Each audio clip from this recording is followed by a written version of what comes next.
प्रेक्षकांनो नमस्कार. तर आपण बघतोय विसरू नको तू मलाचा आजचा म्हणजेच 22 जुलैचा इंटरेस्टिंग असा एपिसोड. एपिसोडच्या सुरुवातीला इकडे जे काही श्राद्धाचे विधी आहेत ते चालू झालेत. भटजी सांगतायत, गुरुजी सांगतायत, की तुम्ही 3 वेळा पाणी प्यायचंय आणि मग त्याच्यानंतर जे मंत्र म्हणायचे ते इथे म्हणतायत ओम केशवाय नमः, माधवाय नमः, गोविंदाय नमो नमः आणि मग हातावरून पाणी सोडून द्या आणि विष्णवे नमो, विष्णवे नमो जे मंत्र म्हणायचे ते म्हटलं चाललेत. सारिकाला मात्र इथे कंटाळा आलाय, पण ती बसवून राहिलेली आहे. इकडे शोभा आणि मामा, सुधाकर मामा दोघं पण उभे राहिलेले आहेत बरं का. सूर्या तिथे बसलेला आहे, भाई सुद्धा आहेत. सगळेजण घरातली माणसं तिथे आहेत. शोभा म्हणते सुधाकरच्या कानात, "हो, अशा विधींना मुलगा बसतो ना, निदान हा अधिकार तरी तुम्हाला द्यायचा," असं म्हणत असते. तर सुधाकर म्हणतो, "त्या अधिकाराचं काय लोणचं घालायचं काय? बापाशी जाऊन 25 वर्ष झाली." असं सुधाकर कानात म्हणतो इथे आणि मग पुढे काय सांगतो बघा, "मला ना इथे बसून विधीला बसून काय करायचंय? विधीला बसून पाठीचा कणा मोडून घ्यायचा नाहीये माका. माका थंय नाय. थंय त्या खुर्चीवर बसा, बाहेर बसूचा." असं इकडे सुधाकर सांगतो, की मला खुर्ची पाहिजे. तर आता सूर्या देवाला नमस्कार करतोय. तर इकडे ना गुरुजी सांगतायत, "बरं आता हात जोडायचे आणि आपल्या पितरांना शांती मिळावी म्हणून मनोभावे प्रार्थना करायची," असं सांगतात. आणि मग प्रेक्षकांनी इकडे फोटो लावलाय बरं का यांचा आणि मग त्याच्यानंतर वच्ची म्हणते, "आबा, तुमच्या पुढच्या पिढीनं तुमचा वारसा जरी लाथाडला असला ना, तरी तुमची लेक अजून जितीया आणि तुमका न्याय मिळवून देण्यासाठी माका कुठल्याही कुबड्यांची गरज नाही आ," असं म्हणते बरं का. आणि इकडे सूर्याची रिएक्शन बघा कशी आहे त्या वाक्यावर. तर सारिकाचं तोंड बघा कसं होतंय. "बयो," असं सगळी प्रार्थना करून सूर्याकडे एक नजर बघते. भाई पण सूर्याकडे आणि इकडे बयोकडे बघत असतात. भाई सांगतात सूर्याला, "अरे तू जरा शांत राहा," असं म्हणून, म्हणजे काही आता बोलू नको असं सांगतात. तर बयो मात्र ना तिरका कटाक्ष टाकते नुसता आणि सूर्य आता तिकडनं ना उठून चाललाय बरं का रागाने आणि त्याच्या पाठोपाठ भाई सुद्धा इथे 2 मिनिटांनं जातात. नमस्कार करते बयो आणि आता पुढे काय-काय घडतं ते बघूया आपण, कारण वरच सुद्धा येणार आहे बरं का. त्यामुळे शेवटपर्यंत एपिसोड हा बघून घ्या, की नेमकं काय-काय बघायला मिळणार आहे आणि वेगळंच काय-काय चित्र आपल्यासमोर येणार आहे इथे. तर आता प्रेक्षकांनो सूर्याच्या पाठोपाठ भाई सुद्धा उठून गेलेत. तर सारिका मात्र तिथे बसून ना नुसतीच परिस्थितीचा अंदाज घेते. या सारिकाच्या मनामध्ये या मामानं विष कालवायचं काम बरोबर केलेलं आहे. पण प्रेक्षकांनो तिकडे आपला वरद सुद्धा आता गाडी घेऊन इकडे बयोच्या घरामध्ये यायला निघालाय. पण घरामध्ये चालू असलेली श्राद्धाची पूजा आणि हे सगळं हे बघत राहणं इंटरेस्टिंग ठरणार आहे. नलू म्हणते इथे, "याच्या ना डोक्यामध्ये नुसती आग भरलेली असा." म्हणजे वरदच्या डोक्यामध्ये नुसती आग भरलेली असा. "माझा फोन सुद्धा तो घेत नाहीये. नुसता राग डोक्यात. काय करूचा या पोराचा?" असं सगळीकडे नले बोलतीये. तर प्रेक्षकांनो वरदचे बाबा ना तसेच असे नुसते तोंडावर हात घेऊन बसलेले आहेत. आणि आता नले म्हणते, "देवा आजचा दिवस काय घेऊन येणार आहे? तूच जाणे," असं म्हणते. आणि मग आता वरदच्या बाबांकडे ते म्हणते, "अहो तुम्ही त्याका का नाही थांबवलंत? बाकीच्या वेळेस राजकारणाचे धडे गिरवत बसला असता ना त्याच्यासोबत. आजच काय धाड भरली होती, थांबूचा ना त्याका." तर लगेच वरदचे बाबा म्हणतात, "अजून किती दिवस थांबवणार होतीस त्याला? हे होणारच होतं," असं म्हणतात प्रेक्षकांनो. तर तिकडे आत्याना अशी म्हणजे मान डोलावते एकदम नकारार्थी. तर लगेच ना वरद म्हणतो, "माका तर वाटतंय तुम्ही जन्माला घातलेलं वैर माझं पोरगं आज संपवणार." तर सदाभाऊ म्हणतात, "भाऊजी अहो काय बोलताय तुम्ही?" तर लगेच वरदचे बाबा म्हणतात, "काय चुकीचं बोलत नाही हां मी सदाभाऊ. आज ही माझ्या मुलाला थांबवण्यावरनं मला बोलतेय ना, तसंच 25 वर्षापूर्वी स्वतःच्या भावाला थांबवलं असतं तर ही वेळ आली नसती." तर लगेच नलू म्हणते, "माझ्या भावाचं नाव घेऊ नका हां." तर लगेच वरदचे बाबा म्हणतात, "घेणार. त्याचं नाव घेणार मी. त्यांना तांडेलांवर जरी वार केला असतो ना, तरी चिघळती जखम जी घेऊन ना तर आपण फिरतोय," असं म्हणतात ते इथे. आणि पुढे म्हणतात, "आणि आज माझ्या मुलाला जर काय झालं ना, तर मग त्याला कारणीभूत ना तुझा भाऊच असेल." तर इकडे नलू म्हणते, "अहो काय बोलताय तुम्ही? जरा तोंड सांभाळून बोला ना," असं म्हणते बरं का. आणि पुढे काय-काय म्हणते बघा, "जे छप्पर डोकावर असा ना, त्याचा तो पण एक वारसदार असा विसरू नका अजिबात. म्हणूनच सांगते मी तुमका, ज्याचं खाता ना त्याला निंदू नका." तर प्रेक्षकांनो इकडे त्या दिव्याजवळ इथे सूर्य येऊन उभा राहिलाय. तो एकदा आपल्या हाताकडे बघतोय आणि एकदा त्या दिव्याकडे बघतोय. म्हणजे त्याला आठवतंय, की या दिव्याक साक्षी ठेवून शपथ घे असं जेव्हा बयो सांगत असते, की "त्या देसायांचा नाश माझ्याकडून नाही झालो, तर तो ती जबाबदारी घेशील." हे सगळं आता सूर्याला आठवतंय. आता तिकडनं भाई येतायत पाठीमागून आणि भाई आल्यानंतर इथे सूर्याच्या खांद्यावर हात ठेवतायत. सूर्याला हाक मारतायत, "सूर्या, सूर्या." तर लगेच इकडे सूर्या म्हणतो, "भाई." आता बघा प्रेक्षकांनो, भाई म्हणतात, "अहो सूर्या मी काय म्हणतोय, तर लगेच ना इकडे सूर्या म्हणतो, "अहो मला नाही ऐकायचं तुम्ही काय म्हणताय ते. नाही, नाही मला ऐकायचंच नाहीये काही. अहो नको ते सल्ले नकोत आणि काय नकोत." असं सूर्या बोलतोय बरं का भाईंशी आणि म्हणतो, "भाई मी इतके दिवस तुमच्या शब्दाच्या बाहेर होतो का कधी?" असं विचारतोय बरं का सूर्या आणि म्हणतो, "नाही ना, नेहमी तुमचं मी ऐकत आलो." माका जाणून घ्यायचा 25 वर्षांपूर्वी काय झालं होतं ते. तर बाई म्हणतात, "समजा मी तुला सांगितलं 25 वर्षांपूर्वी काय झालं, जे काही घडलं होतं ते, तर ते बदलणार आहे का आता? सांग ना. आणि जर का बदलणार नसेल, तर सांगून फायदा तरी काय?" तर लगेच सूर्या म्हणतो, "अहो माझ्या डोक्याला शांती मिळेल ना," असं ओरडून म्हणतो. तर इकडे भाई म्हणतात, "गैरसमज मिळेल हा तुझा. सुडाचा विष माणसामध्ये भिनला, तर माणसातला माणूस मरता.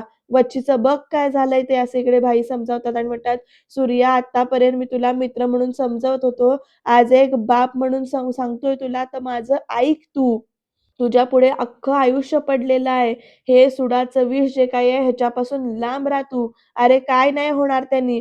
आयुष्याची माती नाईक नको करून घेऊस. अरे चांगला धंदा आहे तो सांभाळ. मोठा कर धंदा." 25 वर्षापूर्वी काय झालं होतं ते सांगा म्हणतोयस तू नुसतं. मुंबईची ऑर्डर तयार केलीस का? आज दुपारी पाठवायची आहे. असं इकडे भाई विचारतात सूर्याला आणि विषय बदलतात आणि मग परत त्यांना प्रेमानं बोलतात, "तयार केलीस का? हरकत नाही. हे बघ जेवून झाल्यानंतर फॅक्टरीत ये. मी जातोय पुढं." असं आता भाई सांगतात बरं का आणि तिकडनं फॅक्टरीमध्ये जायला निघतात. प्रेक्षकांनो भाईंना जेव्हा कळेल, की हा सूर्या ती 25 पाठीमागं काय घडलं होतं, का विचारतोय, तेव्हा भाईंची रिएक्शन काय असेल? ते मित्रत्वाच्या नात्यानं काय सल्ला देतील? का वडिलांच्या नात्यानं सल्ला देतील? का ह्या दोघांच्या नात्याचं म्हणजे नेमकं भविष्य काय असणार आहे? हे बघत राहणं इंटरेस्टिंग ठरणार आहे बरं का प्रेक्षकांनो. तर इकडे ना सूर्या परत आपला अशी चिडचिड होतीये, हा तसा बाजूला करतोय. तर वराचे बाबा सुद्धा पेटून उठलेत बरं का. ते म्हणतायत, "तू काय सांगतेस मका? घेणार त्याचं नाव." तर लगेच इकडे आत्या म्हणते, "माझ्याशी वाद घालण्यापेक्षा ना स्वतःच्या झिलाक बघा आधी, तो कुठे गेलो आते." तर इकडे मी काय करू असं इकडे ना वराचे बाबा म्हणतात. तर आत्या म्हणते, "मी काय करू म्हणजे? मी सांगते ना, तुम्ही काही एक करणार नाही." असं म्हणते बरं का आणि म्हणते, "मलाच काहीतरी करूचा लागतला." असं पण बोलते. "मीच बघते आता जाऊन." तर लगेच ना वराचे बाबा, "जा." असं म्हणत असतात. तर इकडे "नले, नले नको जाऊ." असं म्हणत ना सदाभाऊ उठतात बरं का धावत-धावत आत्याच्या पाठीमागे जात असतात. पण तोपर्यंत ना त्यांना कळ येते जोरात आणि ते असे खुर्चीवर बसतात. "नले, गो नले." "सदाभाऊ, ओ सदाभाऊ." तर आता आत्या परत आली आणि "दादा, दादा काय होतंय? काय झालं? काय झालं?" असं म्हणत ना आता आत्यासुद्धा आली आहे. प्रेक्षकांनो हे बाबांना काहीतरी वेगळंच एक होणार आहे असं दिसतंय. पण इकडे सूर्या झोपाळ्यावर बसलाय आणि तेवढ्यात त्याचा फोन वाजतोय बरं का प्रेक्षकांनो आणि आता तो फोन कुणाचा आहे बघा, तर तो फोन आहे अर्थातच वैदेहीचा. कारण तो आता फोन उचलून म्हणतो, "बोला मॅडम, काही काम होतं का?" तर इकडे प्रेक्षकांनो वैदेही विचारते, की "नाही तू बिझी होतास का कशामध्ये?" तर सूर्या म्हणतो, "नाही बोला ना." तर इथे वैदेही म्हणते, "अरे मी कामासाठी फोन नाही केलेला आहे." आता प्रेक्षकांनो वैदेही गोड बोलते बघा आणि म्हणते, "मला खरं तर तुला आय मीन काल तू जे काही माझ्यासाठी म्हणजे आमच्यासाठी, सगळ्यांसाठी जे काही केलंस ना तू, त्याच्यासाठी थँक म्हणायला मी तुला फोन केलाय." तर सूर्या नुसतं म्हणतो बरं का. तर वैदेही विचारते, "हे काय नुसतं मला वाटलं की तू म्हणशील की फ्रेंडशिपमध्ये नो सॉरी, नो थँक असं म्हणून. पण आज ना मी तुला दोन्ही म्हणणार आहे." तर प्रेक्षकांनो इकडे सूर्याला बॅक ऑफ द माइंड तेच आठवतंय की कसं भयो त्याला सांगत असते की "तू शपथ घे माझा जीव गेला तरी चालेल ह्या सगळ्यामध्ये, पण हो जे देसाईंचं वैर आहे, ते देसाईंचं वैर जे काही आहे, नायनाट करायचं जे काही आहे, ते तू पूर्ण करशील." असं सूर्याला बयो सांगते. ते सगळं आठवतं इकडे. पण त्याचं फोनवर लक्ष नाहीये. त्यामुळे वैदेही नुसतीच आता बोलतीये त्याच्याशी. वैदेही म्हणते पुढे, "खरंच रे, काल तू जे काही केलंयस ना आम्हा सगळ्यांसाठी, त्याच्यासाठी मनापासून थँक असं बोलतेय ती. तर प्रेक्षकांनो सूर्याला आठवतंय की कसं त्याने वैदेहीने सांगितलेलं असतं की तो माझ्या आत्याचा मुलगा आहे आणि कसं वरदने सांगितलेलं असतं की ती वैदेही देसाई आहे आणि इकडे बयोची जी काही शपथ आहे, ही देसाईंचा नायनाट करायची, देसाईंच्या रक्ताच्या थारोळ्यात बघायची, ही जी शपथ आहे ती इकडे सूर्याला आठवतीये सारखी-सारखी. सूर्याच्या मनामध्ये ना खूप काही-काही उलटं-सुलटं चाललंय. वैदेही आता परत एकदा त्याला म्हणते आणि गेले काही दिवस मी तुझ्याशी जे काही वागले, तुला जे काही बोलले, त्या सगळ्यांसाठी एक्स्ट्रीमली सॉरी असं म्हणून ना बोलतीये इथे वैदेही. तर इकडे भयो म्हणतीये 25 वर्षांपूर्वी जी काही मी शपथ घेतले, ती आता तांडेलांचा वारसदार घेणार असं इथे भयो म्हटलेलं असं ते आठवतंय. वैदेही परत इकडे बोलतीये, "कुठल्याही गोष्टीची शहानिशा न करता मी तुझ्याबद्दल खूप गैरसमज करून घेतलेत. खूप खूप जजमेंटल वागले होते मी तुझ्या बाबतीमध्ये. तर आणि चुकलंय माझं." असं सगळं वैदेही म्हणते. "I am sorry really." आणि इकडे ना आजपासून त्या देसाईंच्या कुळाचा नाट करण्याची जबाबदारी तुझ्यावर सोपवतेय मी असं शपथ घ्यायचं सांगत असते ते सगळं आठवतंय. तर इकडे वैदेही म्हणते, "सूर्या, अरे सूर्या ऐकतोयस ना तू? Hello, hello Surya, Surya, hello, hello." असं इकडे ना वैदेही म्हणते फोन आपल्या कानाचा काढून बघते आणि इकडे तिनं फोन कानाचा काढलाय, कट केलाय तोपर्यंत इकडे सूर्या हॅलो, हॅलो असं म्हणतोय. प्रेक्षकांना आता वैदेहीने फोन कट केलाय बरं का. ती सुद्धा काहीतरी विचार करते, की खरंच हा खूप चिडलाय का काय? किंवा काही झालंय का काय? हा विचार वैदेहीच्या डोक्यामध्ये येतोय. तर सूर्या प्रेक्षकांना आता ना तसाच तळमळत तिथे थांबलाय. आता गुरुजी म्हणतायत पितृभ्यो नमः असं वगैरे मंत्र सांगतायत आणि म्हणतात बरं हे तुळशीपत्र घ्या आणि हे समोर व्हायचंय. तुळशीपत्र, तीळ वगैरे सगळ्यांनी वाहून घ्या. तर सुधाकरा असं बयो हाक मारते आणि म्हणते, जणी गेली ती दिगूला घेऊन येते असं सुधाकर म्हणतो. तर अतिथी देवेभ्यो नमः, सर्वेभ्यो ब्राह्मणेभ्यो नमः असे सगळे मंत्रोच्चार सुरू आहेत. आणि "यो बघिलो आता दिगू, ये दिगू" असं सुधाकर म्हणतो. तर आता दिगूला घेऊन जणी आई आलेली आहे बरं का इथे. "ये, ये इथे." आता सारिका पण तिकडे कशी बघते बघा दिगू मामाकडे. तर "हां, पाया पड, पाया पड." असं असं सुधाकर दिगूला म्हणतो. तर आता बयो दिगूकडे बघते आणि म्हणते, "दिगू आबांका नमस्कार कर, ये." आता बघा प्रेक्षकांनो पुढे काय घडतंय ते. तर दिगू मामा आहे ना, आबांच्या फोटोला नमस्कार करतो असा थरथरत आणि रडायला लागतो तो एकदम. आता सगळे वातावरण कसं 2 मिनिटात बिघडतंय बघा. इकडे ना एकदम "आबा" असं म्हणत जोरात हाक मारतो बरं का दिगू आणि मग सगळेजण ना दिगूकडे बघायला लागतात आणि त्या दिगूला डोळ्यासमोर दिसतंय ते मारलेलं असतं ते म्हणजे रक्त दिसतं, कोयतीचा वार दिसतो आणि त्याच्या पायाशी आलेलं रक्त हे सगळं दिसायला लागतं आणि दिगू ना एकदम पॅनिक होतो आणि त्याच्यामुळे तो पायाकडे बघतो एकदा आणि त्याला आठवतं की वाटतं की आपल्या पायाशी आत्ताच इथे रक्त आलेलं आहे. आणि परत एकदा तो पॅनिक होतो, "आबा, आबा" म्हणून ओरडायला चालू करतो जोरात तिकडे आणि आता प्रेक्षकांनो तो कसा म्हणतो बघा दिगू मामा, "रगात, रगात." तर इकडे बयो म्हणत असते, "दिगू, दिगू शांत हो राजा, शांत हो." आणि आता प्रेक्षकांनो जनियाई पण म्हणत असते, "गप, गप." तर सुधाकरा, "सुधाकरा बघ." तर "बयो, बयो, बयो तो रगतीला, बयो रगतीला म्हणजे तो परत इला." असं इकडे ना दिगू मामा ओरडतोय जोरजोरात.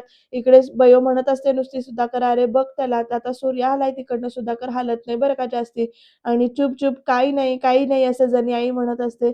तर सूर्या म्हणत असतो, "शांत, शांत, लांब श्वास घे, लांब श्वास घे." असं. तर इकडे बयो इकडनं म्हणते, "दिगू काय नाही झालं, काय नाही झालं." सुधाकर म्हणतो, "दिगू, दिगू शांत हो अरे, दिगू शांत हो." जनी म्हणत असते, "कोणी नाही रे इथे, शांत हो तू, शांत हो." तर सूर्या म्हणत असतो, बघ आपल्याला कसं शिकवलंय, शांत, लांब श्वास घे, काही नाही, काही नाही, हे बघ काही नाहीये इथे." तर सूर्या ना एकदम बघतो सगळ्यांकडे आणि इकडे ना म्हणतो, "मग आम्हाला खाली कोणी बोलावलं?" असं विचारतो आणि प्रेक्षकांनो जनाई म्हणते, "तुझ्या आऊशीने सांगितला म्हणून मी घेऊन आले ते का इथे." आणि प्रेक्षकांनो ना इकडे सूर्या एकदा बयोकडे बघतोय आणि सगळ्यांकडे बघतोय. तर इकडे सुधाकर म्हणतो, "हां, ते जाऊ दे सगळं झालं ना, पाया पडून झालं ना, तर जनी चल हिला घेऊन जा परत वरती." असं म्हणत आता जनी घेऊन जाते बरं का दिगूला. आणि इकडे वच्छीचा लूक बघा कसा सारखा येतोय आणि सूर्या बघा कसा चिडतो इकडे. सुधाकर म्हणतो, "असं जाताना अरे बापाशीचं श्राद्ध आहे ना आपल्या म्हणून तुका बोलावलं." असं सुधाकर म्हणतो. बयो मात्र एक असा निराशेचा असा एकदम ना लूक देते. तर सूर्या पण प्रेक्षकांनो इकडे बयोकडे बघतो आणि असं ना वैतागल्यासारखं करतो. तर प्रेक्षकांनो आता पुढे काय घडणार आहे बघूया आपण. कारण वरदशेठ हे आलेले आहेत आता तांडेलांच्या गेटच्या जवळ. अगदी रुबाबात गाडीवरनं उतरतोय, ते हॉकी स्टिक घेतोय, हेल्मेट काढून गाडीवर टाकतो आणि प्रेक्षकांनो गेटला धाडकन लाथ मारून गेट उघडतोय. जोरात अशी लाथ मारतोय रागाने आणि आता तो आतमध्ये गेल्यानंतर नवीन काय वादळ येणार ते बघत राहणं इंटरेस्टिंग ठरणार आहे बरं का प्रेक्षकांनो. पण तोपर्यंत इकडे वैदेहीचा फोन वाजतो. वैदेही काहीतरी काम करत असते आणि "हां, आते बोल" असं म्हणते. तर इकडे ना आत्या म्हणते, "हॅलो, अगं वैदू, तर "हां, बोल ना आत्ते काय झालं?" तर आत्या म्हणते असे, "वैदू अगं लवकर घराकडे ये." वैदेही म्हणते, "काय झालं? तुझा आवाज का असा येतोय?" तर ना, "अगं तुझा बापूस." तर वैदेही म्हणते, "काय झालं बाबांना?" तर आत्या म्हणते, "आत्ते बोल पटकन काय झालं?" तर आत्या म्हणते, "अगं तुझ्या बाबाच्या छातीत कळ इली गो," असं म्हणते, "आणि लवकर ये." तर वैदेही म्हणते, "हो, हो, मी लवकर येते, आलेच लगेच निघते मी तिकडे." तर आत्या म्हणते, "लगेच ये." आता वैदेही जराशी पॅनिक झाली बरं का, पण ती स्वतःला शांत करते, आपलं स्टेथोस्कोप वगैरे सगळं उचलते आणि मग तिकडनं आता घरी जायला निघते. आत्यानं तर लगेच फोन करून सांगितले वैदेहीला आणि वैदेही डॉक्टर असल्यामुळे जास्ती काही सीरियस नसेल असं वाटतं. बघूया पुढे. तर प्रेक्षकांनो आता पुढचे विधी जे काही आहेत ते चालू आहेत. पण तिकडे कोण आलंय तर वरद तिथे पोहोचलेला आहे. त्याने गेट उघडलेलं आहे धाडकन आणि तो एक-एक पाऊल असा चालत आता पुढे-पुढे येतोय आणि हॉकी स्टिक वगैरे अशी आपली भिरकावतोय आणि म्हणते, "ए वच्छी तांडेल, बाहेर ये!" असं ओरडून सांगतो बरं का एकदम इकडे आणि आता तरी ते सुधाकर मामा म्हणतो, "आपल्या माणसांनी काम अगदी बरोबर केलेलं असा वाटता." आणि इकडे वरद म्हणत असतो, आज ना तुमची नांगीच ठेचून टाकतंय. ए वच्छी तांडेल, बाहेर ये, बाहेर ये." असं जोरजोरात हा वरद ओरडत असतो आणि मग पुढे म्हणतो, की "पोकळ धमक्या देऊन कुर्ल्यासारखे बिळात दडान राहिलेस तू. अरे मेले की काय सगळे सगळे तांडेल." असा वरद म्हणतो. तर बयो बघा कशी रागावते, अशी डोळे फोड मोठे करते. तर आता सूर्या नाईलाजाने ना बाहेर येतो आणि म्हणतो, "ए काय हे?" असं विचारतोय बरं का सूर्या वरदला. आणि मग काय म्हणतो बघा सूर्या, "अरे वाट चुकलास की काय तू? काय डोकं-बिका फिरलाय तुझं?" असं विचारतो बरं का सूर्या. आणि म्हणतो, "आल्या पावली परत जा हां वरद तू." तर प्रेक्षकांनो आता इकडनं वरद सूर्या व्यवस्थित बोलतायत, तर तिकडनं सुधाकर म्हणतो, बयो थांब तू, मी बघतोय." असं म्हणत ना आता सुधाकर बाहेर गेलाय. त्याच्या पाठोपाठ ही चिंगळी सुद्धा बाहेर जाते बरं का आणि बयो उठणार तिथनं जायला. तोपर्यंत गुरुजी म्हणतात, "तुम्हाला असं पूजेतून उठता येणार नाही. तुम्ही जर का पूजेतनं उठून गेलात, तर तुमच्या वडिलांच्या पितरांना जी काही शांती आहे ती मिळणार नाही."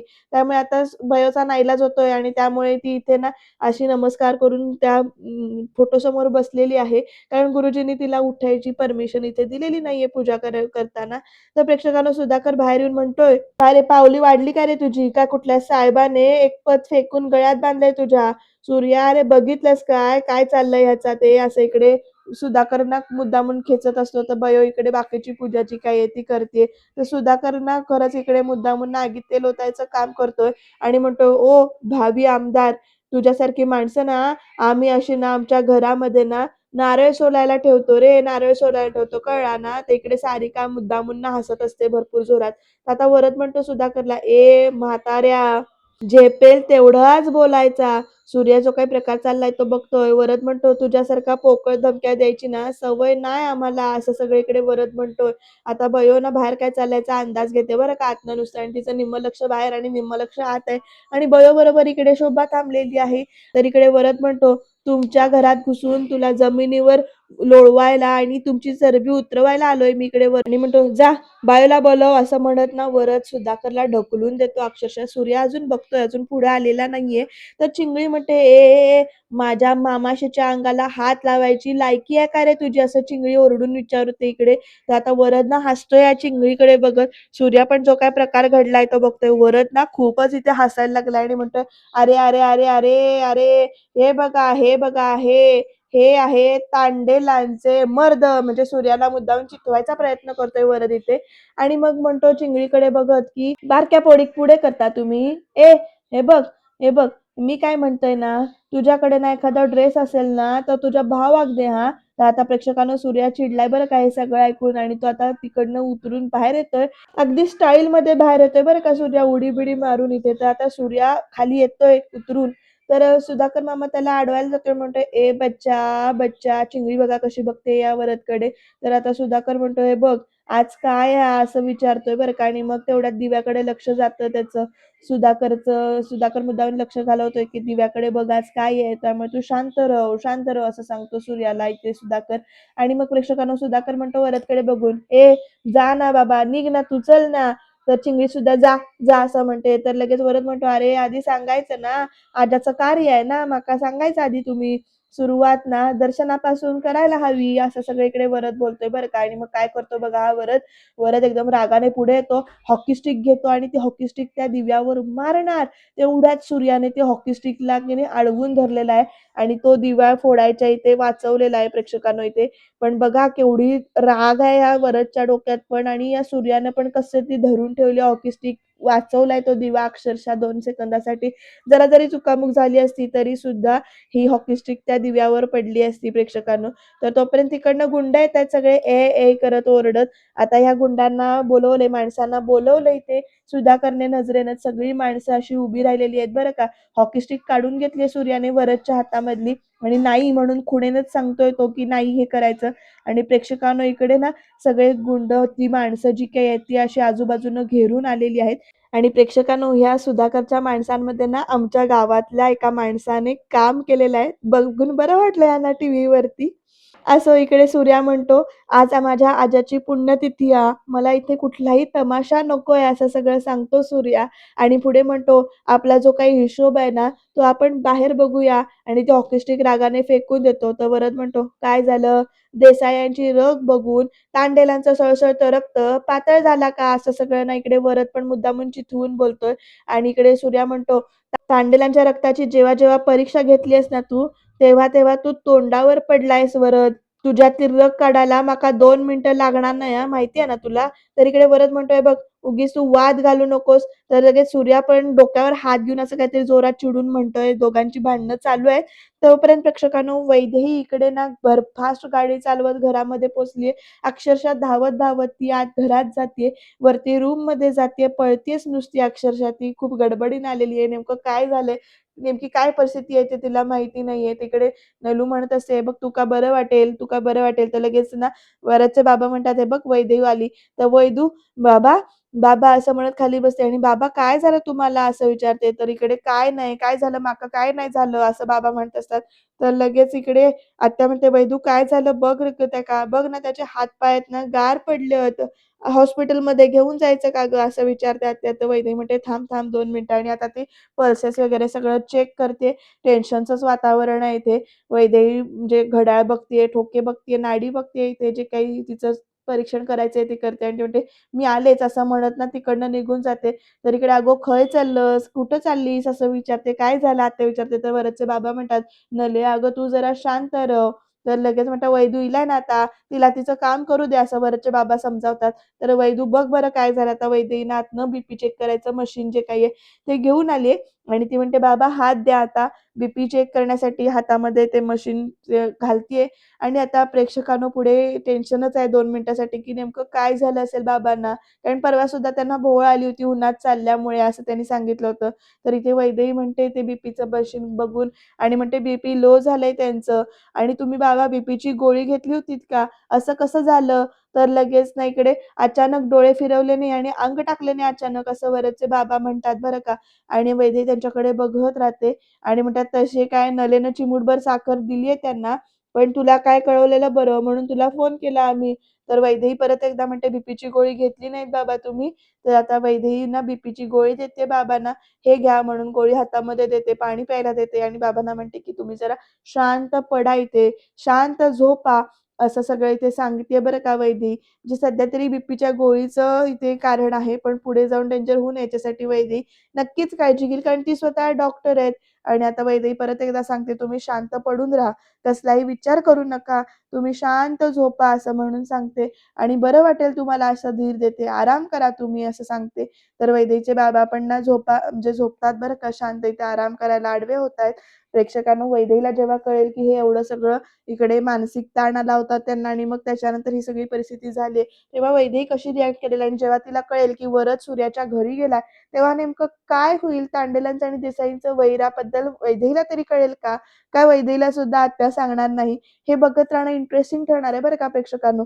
तर अजून इकडे वरद, सूर्या काय म्हणतायत ते बघूया आपण. "जरा नीट विचार कर. बघ आजूबाजूला बघ तू. तांडेलांच्या हद्दीत आहेस तू. मी काय करायच्यात ना, हे हाडं मोडतील तुझी, असं गुंडांकडे बघत वरद म्हणतो आणि प्रेक्षकांनो वरद पण सगळीकडे बघत म्हणतो, मी काय घाबरत नाही कुणाक. तर सूर्या तर हात जोडतो आणि म्हणतो, "वरद, हे बघ माझ्या बाबल्या, हे बघ शहाणा हो तू." असा हात-बीत जोडून बोलतोय बरं का सूर्या आणि म्हणतो, "आलास त्या पावली जा परत तू. आपला हिशोब जो काय तो आपण बाहेर करू ना.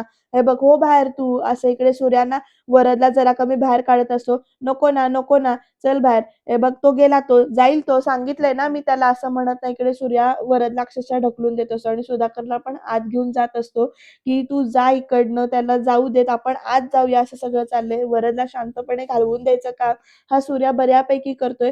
पण तेवढ्यामध्ये प्रेक्षकांनो इकडे बयो म्हणते, "ए आत घेऊन या त्याका." आणि मग ते सगळे गुंड वरदला धरतात आणि आतमध्ये घेऊन येतात बरं का इकडे जोरजोरात ओढत. आणि आता बयो मात्र कमरेवर हात-बीत ठेवून अगदी खुर्चीला धरून उभी आहे आणि तिच्या पुढ्यात आणून त्या गुंडांनी, त्या माणसांनी धरून वरदला टाकलेलं आहे बयोच्या पुढ्यात. आता बयो काय करणार? तर इकडे वरद म्हणतो, "अरे तुमच्यात दम नाही म्हणून तुम्ही गुंडांना सांगताय सगळं." "बयो मी काय म्हणतो?" असं म्हणत सूर्या येतोय बोलायला, पण वच्छिना त्याला हातानेच थांबवते आणि मागं हो म्हणून सांगते. तर सूर्या डोक्याला हात लावून इकडे बाहेरच्या साईडला येतोय आणि जोरात असा आपला राग जो काही येतो पिलरवर काढतोय. बयो वरदकडे कशी बघतीये बघा आणि ही वरदचं नेमकं काय करेल ते मात्र सस्पेन्सनं भरलेलं आहे.